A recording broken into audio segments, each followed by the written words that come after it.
તરફ દાહોદની વાત કરીએ, દાહોદ જિલ્લામાં પણ મોડી રાત્રે વરસાદ વરસ્યો। ભારે પવન સાથે વરસાદ વરસતા સિદ્ધરાજ જયસિંહ છાપ તળાવના પાર્કિંગમાં 2 વૃક્ષો ધરાશાયી થયા, જેના કારણે 3 પક્ષીઓના મોત પણ થયા, 3 પક્ષીઓ ઘાયલ થયા।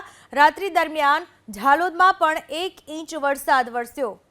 આ વિશે વધુ માહિતી આપવા આપણી સાથે જોડાઈ ચૂક્યા છે મારા સંવાદદાતા મનીષ જૈન। મનીષ, કેવો વરસાદ જિલ્લામાં જોવા મળી રહ્યો છે?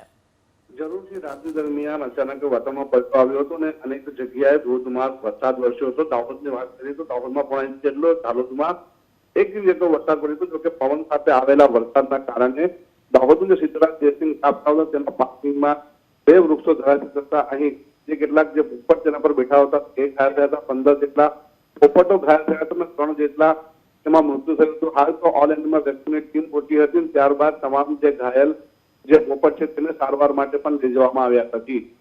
આભાર મનીષ, આપનો તમામ માહિતી બદલ।